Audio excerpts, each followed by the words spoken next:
Yo, what's up everyone? Welcome in this new video. In today's video, I made a weapon range tier list. Yes, that's right. And for the people that wonder, why did you do this?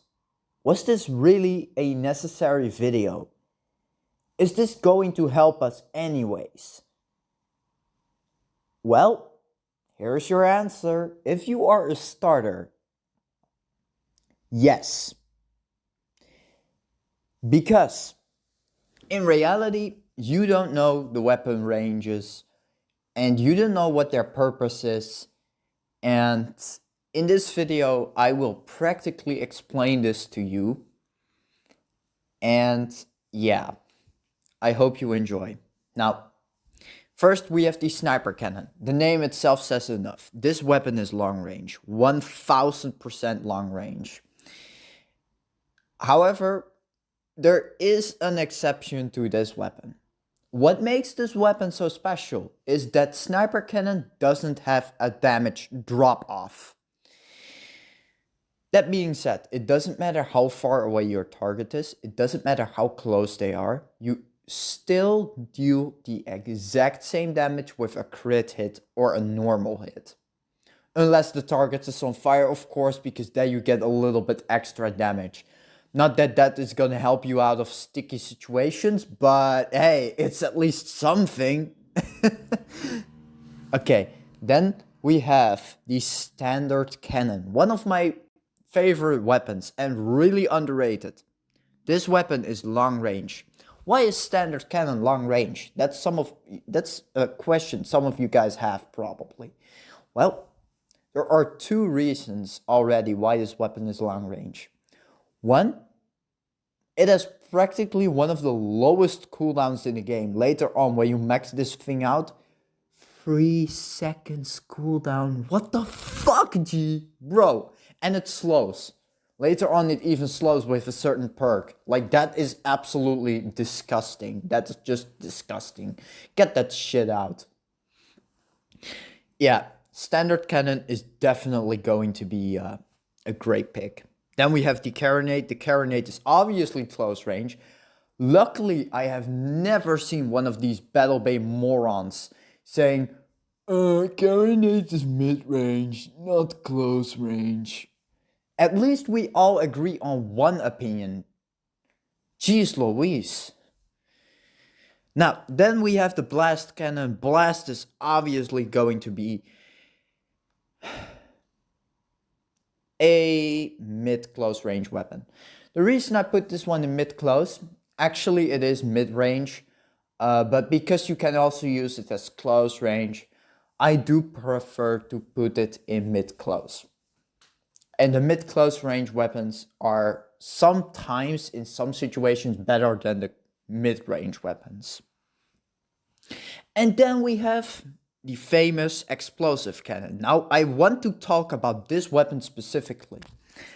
Some bozo idiots think that they can fire it at long range. Don't ask me how or why, but they think that. And I will tell you 3 reasons, or actually 2, why this weapon is not long range and why I put it in this specific category. A good explosive cannon user can use it at mid-close range, that is about the range of a grenade launcher, and remember that guys, a range of a grenade launcher, and then I mean with full training and not with the perks and all those other overpowered stupid stuff that you get from it. That is the official range from the explosive cannon, if you completely master it. And that is if you completely master it. That's about you. Because who knows, you can't even master it, and it's just a pure close range weapon for you. But the 2 reasons why this weapon is so stupid to use at mid-range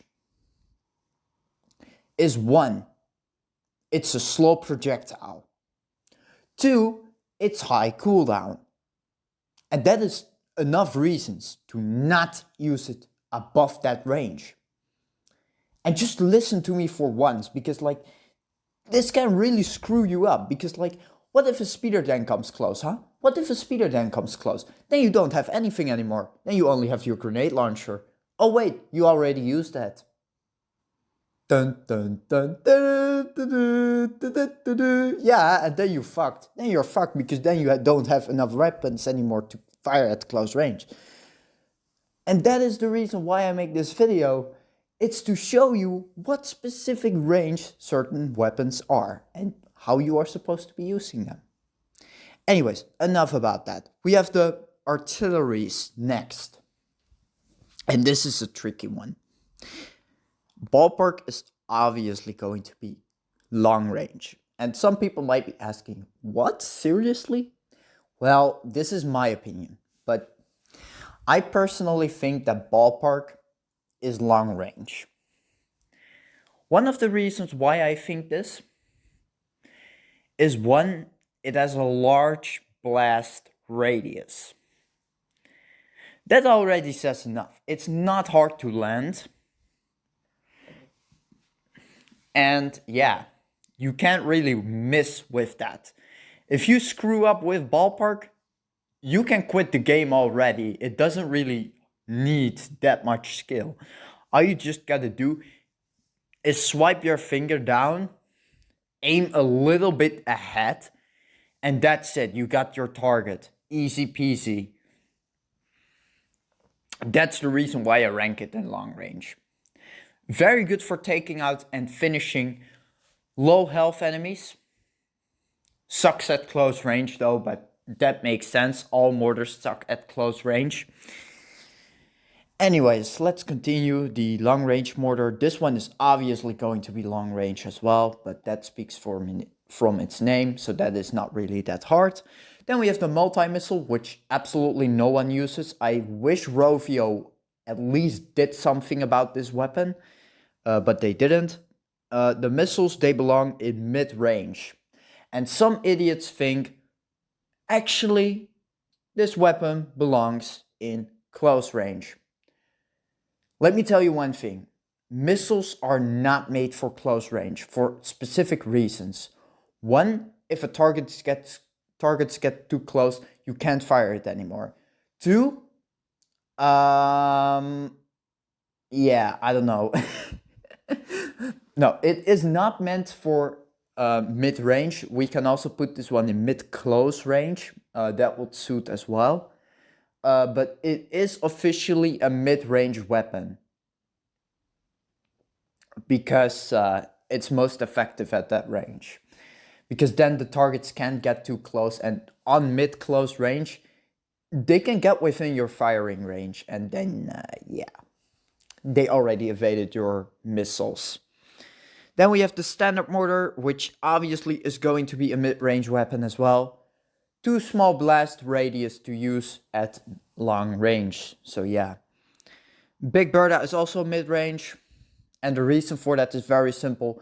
Like I say, slow projectiles are not meant for long range. You need very fast projectiles or large blast radius like the ballpark mortar, or very huge range like the long range mortar. And then again, that's the reason why it's better than the standard mortar. And then we have a specific artillery weapon that is going to be the only mid-close range one. Grenade launcher. Yeah, I know. And I see grenade as artillery. Don't ask me why, but I see it that way. Because you shoot a weapon which is from the sky. It descends from the sky. And it lands on your opponent. So it is practically an artillery weapon. Anyways, not important. Then we have the torpedo family. First, we have the swift torpedo. Now, actually, swift torpedo can even be a long-range weapon. Actually, I want to put it in long range. But I personally think it's more a mid-range weapon. The reason I say that this weapon is mid-range is because people can evade it at long range, even if you have full speed perks on it and full talent training. So I say that this one is mid-range. If you fully train it and you have those perks, it's definitely going to be mid-range, and heck, maybe even long range. The reason why it may be long range is because of the talent training and because of the fact that it has later on like 7 to 8 seconds cooldown. That is absolutely amazing for a one slot point weapon. And it deals solid damage. So yeah, Swift Torpedo is absolutely amazing. I wish more people used it. It's pretty underrated in my opinion. Sniper is a little bit overrated at my point, but yeah, the blast cannon is just a replacement from the sniper cannon. At close range, blast cannon just absolutely obliterates sniper. But if sniper hits first with long range, then you might stand a chance. So yeah. Anyways, enough about the cannons. Then we have the standard torpedo, which is obviously also going to be mid-range, but no one uses standard torpedo. Why? Because it's a waste of potential. Then we have the big torpedo, which is obviously going to be close range as well. So we can see what my friend Mistake made a few videos ago when I said that he had enough close range weapons.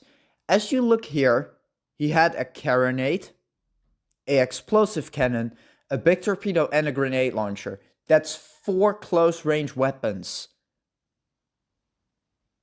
Yeah, that's ridiculous. And then we have the triple torpedo, which is obviously going to be close range as well. And don't ask me why I rank triple torpedo in close range. The reason I rank that as close range is because of the fact that if a target is close to you and is stuck against the wall and you fire your triple torpedo, both 3 torpedoes will hit the target and it will deal more damage than the big torpedo. Yeah, it's ridiculous. But hey, when is that gonna happen? Almost never. Okay, then we have the incendiary family, aka flare gun, napalm, firebomb, etc., etc. You know what I mean, right? You know what I mean. I mean, come on. Okay, now we have the napalm. Napalm is obviously long range. Yeah, that one is definitely long range. But it's most effective for cannon fodder at mid-range. So yeah. But it's still a very good support item. I see napalm as support, but it's also partially DPS because it has one of the most DPSs in the game. Yeah, that's right. It's absolutely ridiculous. Then we have the flare gun. Flare gun is obviously more easy to aim than the explosive cannon, but it's still a very hard weapon to land and is officially a mid-close range weapon. Especially when you have the perk Speedy Flare Gun Duration or whatever, which increases your flare projectile speed and makes it easier to land. Yeah, that's absolutely amazing. Suggest you get that perk, guys. You can get it in the Fire Fun Days event, and it will make it a lot better. Trust me. Then we have the Firebomb. Firebomb is long range as well, simply because of how big the duration is, and even if you hit a target a little bit outside, it will still last for around 15 seconds. It's absolutely ridiculous. Firebomb is overpowered. And then we have these stupid Gatling guns. Gatling gun is officially a mid-range weapon, but I hate it so much that I think like ban that weapon already. Then we have the railgun, which speaks for itself, long range, and mine is actually also very easy to see.